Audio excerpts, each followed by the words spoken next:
ભરૂચ જિલ્લાના દહેજની ગુજરાત ફ્લોરોકેમિકલ કંપનીના વેરહાઉસમાંથી ₹3.16 કરોડથી વધુના સામાનની ચોરી થઈ હોવાની ઘટના પ્રકાશમાં આવી હતી. દહેજ વિભાગીય પોલીસ વડા અનિલ સિસારાના સુપરવિઝન હેઠળ પોલીસે સીસીટીવી અને સર્વેલન્સના આધારે કાર્યવાહી કરી રહિયા ચોકડી પાસે વોચ ગોઠવી આરોપીઓને ઝડપી પાડ્યા હતા. જેમાં પોલીસે આરોપી વિશાલદીપસિંહ હરપાલસિંહ, ગુરુસેવકસિંહ ભોલાસિંહ ગિલ, હરવિંદરસિંહ ઉર્ફે જહલ પ્રતાપસિંહ જાટ, રાજદીપસિંહ ઉર્ફે જગ્ગા બાબુસિંહ જાટ, ભગીરથ ધનરાજ ગુર્જર, જયદેવ સુરેશ પટેલની ધરપકડ કરી છે. જ્યારે અન્ય એક આરોપી બલવિંદરસિંહ જાટને વોન્ટેડ જાહેર કરાયો છે.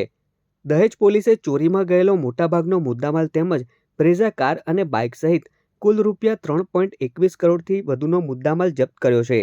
અત્રે ઉલ્લેખનીય છે કે પંજાબના હિસ્ટ્રી સીટરોની ટીમે ચોરીના ગુનાને અંજામ આપ્યો હોવાનું બહાર આવ્યું છે. આ સાથે જ આરોપીઓની અન્ય ગુનાઓમાં પણ સંડોવણી બહાર આવી છે. આ બનાવની જાણ થતાં જ અમારા દહેજમાં નવા નિમાયેલા ડીવાયએસપી અને અમારા દહેજ પોલીસ સ્ટેશનના પીએસસી દ્વારા અલગ અલગ ટીમોની રચના કરવામાં આવી. અમારા અહીંયાથી બી ડોગ સ્ક્વોડ અને એફએસએલની મદદ લેવામાં આવી અને ત્યારબાદ જે છે એલસીબી એસઓજીની તમામ ટીમો કામે લાગી અને આટલી મોટી કિંમતની ચોરીને ડિટેક્ટ કરવા માટે અથાગ પ્રયત્ન કરવામાં આવ્યો. પોલીસની ટીમો દ્વારા અલગ અલગ સીસીટીવી કેમેરાઓનો કઈ ગાડીઓની ક્યારે શંકાસ્પદ મુવમેન્ટ છે આ બધાનો તથા બીજા અન્ય ટેકનિકલ અને હ્યુમન સર્વેલન્સનો ઉપયોગ કરી ગણતરીના કલાકોની અંદર જ આ ચોરીને ડિટેક્ટ કરી દેવામાં આવી છે.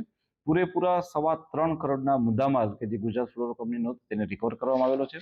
જે આરોપીઓ પકડાયેલા છે એ 6 જેટલા આરોપીઓ છે કે જેઓનું નામ વિશાલદીપસિંહ, ગુરુસેવકસિંહ, હરવિંદરસિંહ, રાજદીપસિંહ, ભગીરથ ગુર્જર અને જયદેવ સુરેશ પટેલ છે. આ ચોરીની સાથે સાથે પોલીસે પોતાનો કોઈનો ઉપયોગ કરીને અન્ય 2 ચોરીઓ કે જેની અંદર દહેજ ખાતે જ ફેબ્રુઆરી મહિનામાં માધવ ઇન્ડસ્ટ્રીઝમાં થયેલી ₹2.5 લાખ રૂપિયાની ચોરી અને ભરૂચ રોડમાં થયેલી બાઇક ચોરીનો પણ પર્દાફાશ કરવામાં આવ્યો છે અને આ જ ગેંગનો હાથ હોવાનું પોલીસને જાણ થઈ છે. આ સિવાય જે આરોપી જયદેવ સુરેશ પટેલ જે છે તેના ભૂતકાળમાં આવા જ પ્રકારના 2 જેટલા ગુના અને રજદીપ જે છે એની ઉપર આ જ પ્રકારનો એક ગુનો ભૂતકાળમાં પણ નોંધાયેલો છે. આ ગેંગ ક્યાંની છે સાહેબ? આ ગેંગમાં જે વ્યક્તિઓ છે એમાં કેટલાક લોકો છે તે ગુજરાતના છે, કેટલાક લોકો જે છે તે ચીખલીકર ગેંગના પણ સભ્યો છે.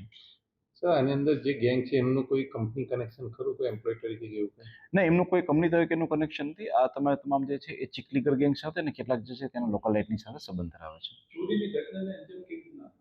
એ લોકો બ્લુ કલરની એક બ્રેઝા ગાડી લઈને આવે છે અને ત્યારબાદ જે છે એ લોકો અંધારાનો લાભ લઈ અને ત્યારબાદ આ કંપનીમાં આવીને એ લોકો ચોરી કરી જાય છે.